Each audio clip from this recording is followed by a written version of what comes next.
Okay, today we're going to talk about rational functions. This is the last bit of stuff that we covered in Unit 1. First thing we're going to talk about is the end behavior for rational functions. We did a do now similar to this on Thursday last week, I believe. I think it was Thursday. Maybe it was Monday.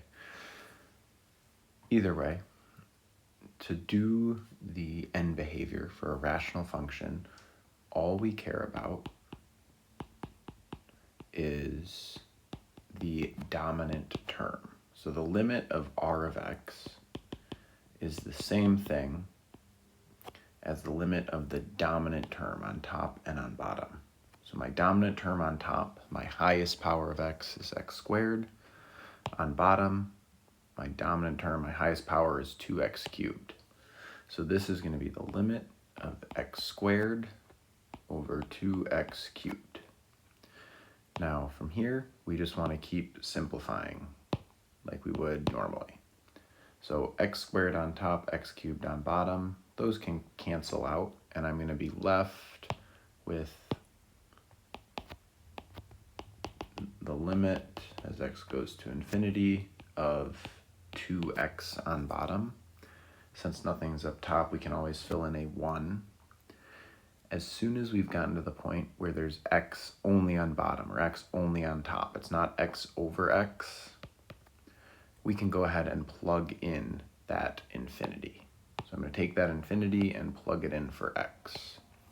So this is 1 over 2 times infinity, which is 1 over infinity. 2 times a really big number is still a really big number. 1 divided by a really big number is 0. Anything divided by infinity is 0. So in this case, the limit as x approaches infinity of, not f, but r of x equals 0. Now, we could do this whole process again for negative infinity. Or we can just think, okay, the only thing that changes if I make this negative infinity, all of these infinities are negative. So when I go to plug it in, instead of plugging in infinity, I plug in negative infinity. And 1 divided by negative infinity is still just 0. Negative 0, but that's just 0. So my other limit statement here is the limit as x approaches negative infinity of r of x, and that's still 0. Okay. One other type of thing we can do for limit statements with rational functions. Here we have a bunch of limit statements, but you'll notice none of these are going to infinity. These are one-sided limits. They're saying what happens when we get close to 3 from either the left or the right. So, to answer that question, we're going to make ourselves a number line. And we're going to put all the roots and vertical asymptotes we get from up here. So x plus 2 gives me negative 2, x plus 3 gives me negative 3, and x minus 3 gives me positive 3. So I'll put those in order. Negative 3, negative 2, and 3. Now, the trick with this is I don't actually care about the full number line. We are specifically looking at x going to 3. So that is right here, which means this whole section we can totally ignore. All we care about is what happens to the left and to the right of 3. So I'm going to pick a point between negative 2 and 3. So let's pick 1. When I plug that in, I'm going to plug it into the 3 things up here. X plus 2, x plus 3, x minus 3, and look, is it positive or negative?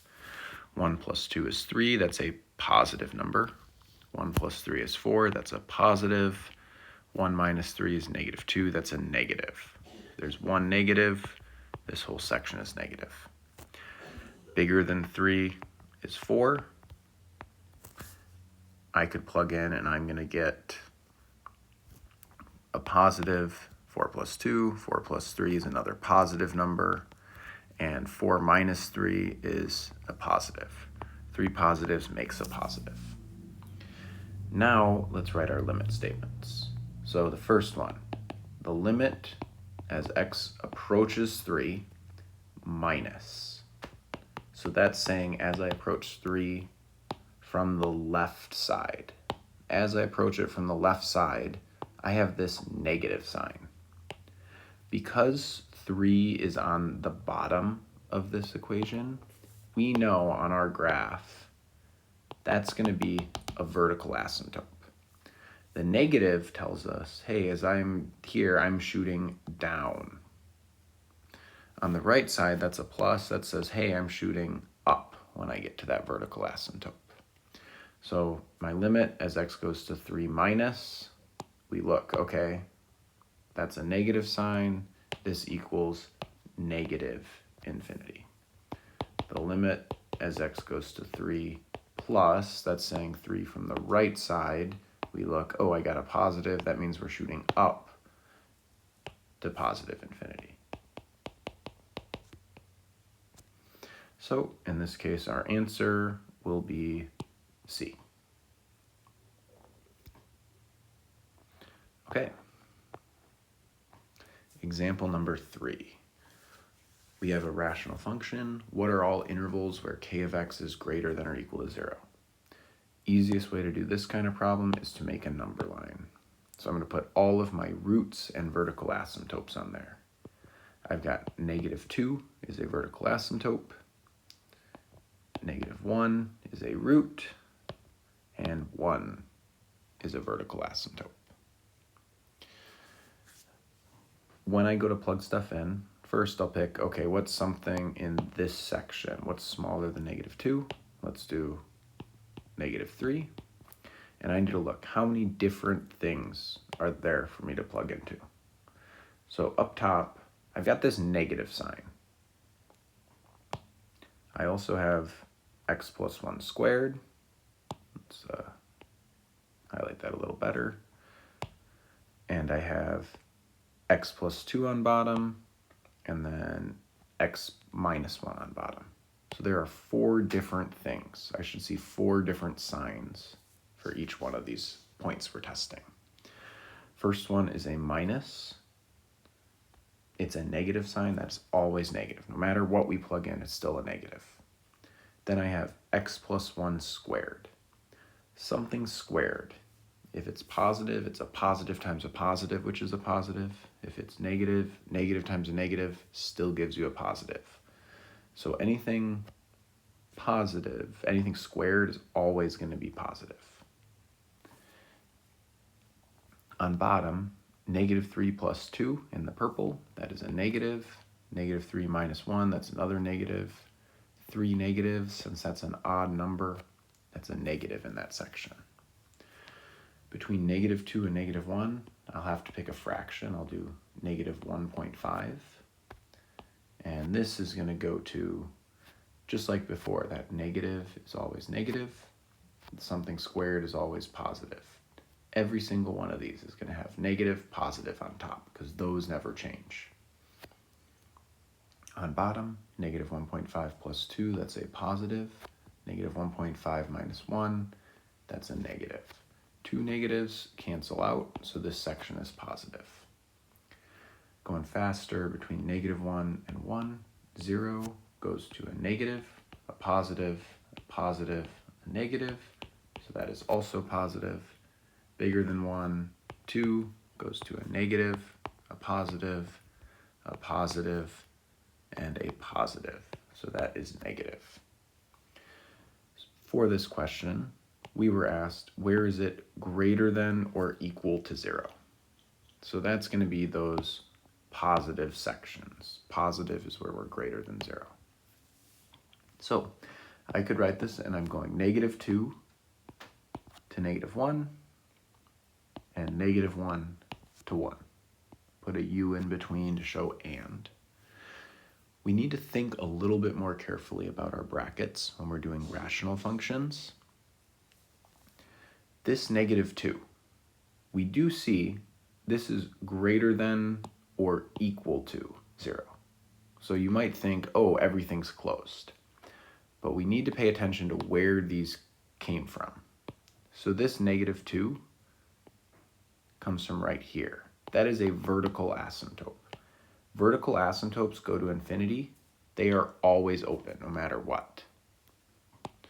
This -1, though, that comes from the top. That means it's a root. Roots can be open or closed. So in this case, because this was greater than or equal to 0, it was closed. Same thing for this -1, that's also closed, that's still a root. The 1 is a vertical asymptote, that's open. Now, for some problems, you'd be done right here. For most, you'd be done right here.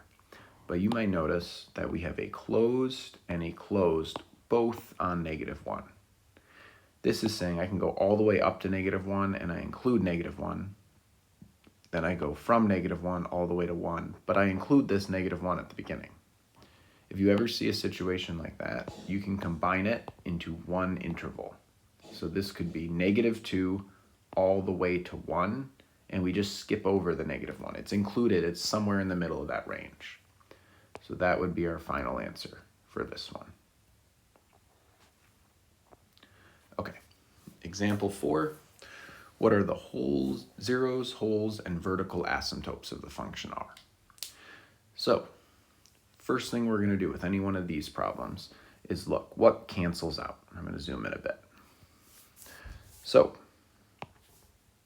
here, I have an x on top and an x cubed on bottom.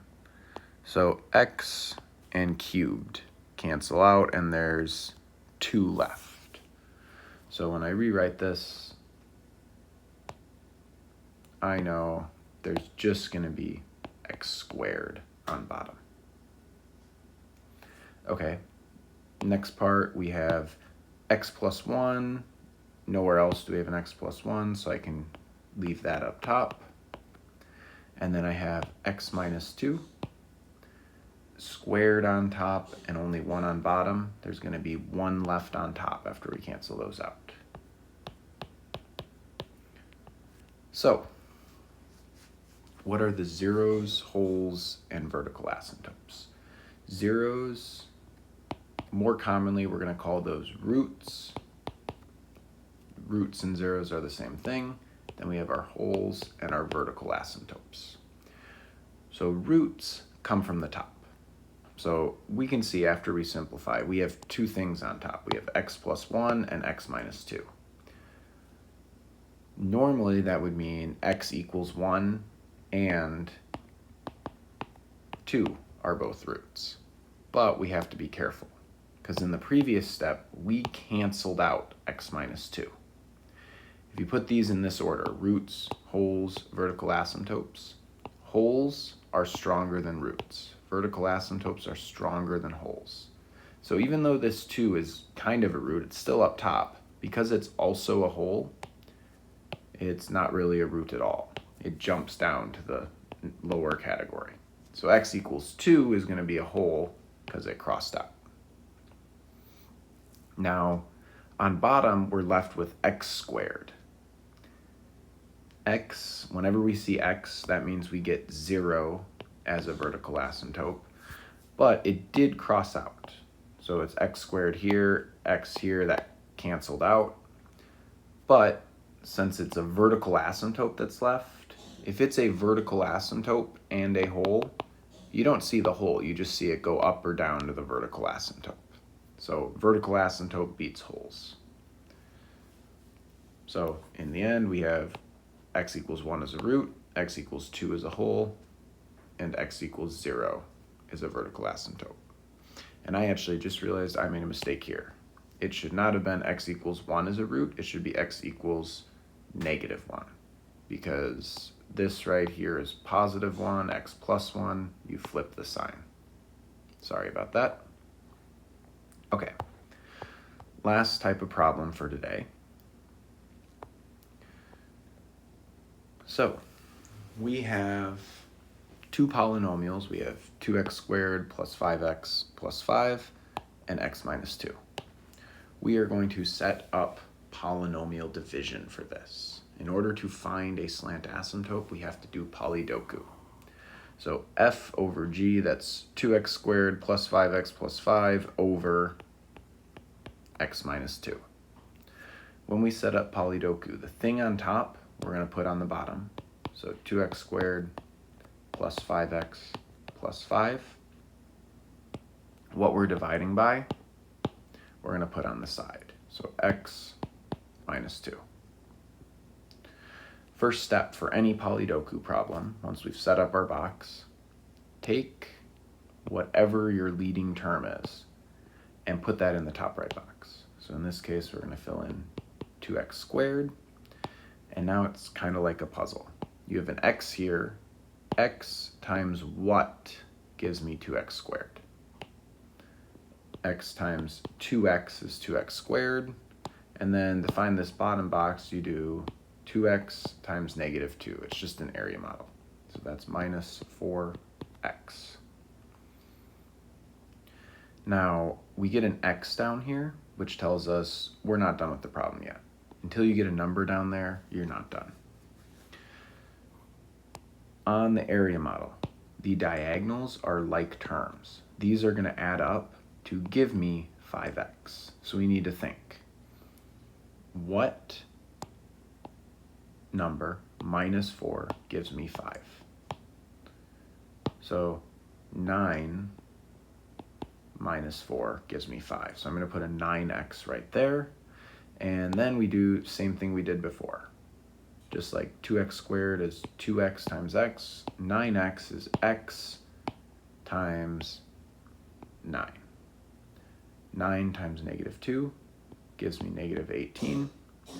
We are almost done here. Negative 18, we get a number, so we could be finished. Negative 18 is not equal to 5 though, so we are not done with this problem. That means we have a remainder. So I need to look. What minus 18 gives me 5? So what number minus 18 is 5? That's going to be 23. Up top, I have my 2x plus 9. When I add my remainder, that's 23 over x minus 2. So that's Polydoku. You could get a question that just says, hey, divide that on the AP test. More commonly though, you'll see what is the slant asymptote. So the slant asymptote, that is the part that's left over as we go to infinity. 23 over x minus 2, because we're dividing by x, dividing by infinity, this whole thing goes to 0. So the only thing left over, the asymptote, is y equals 2x plus 9.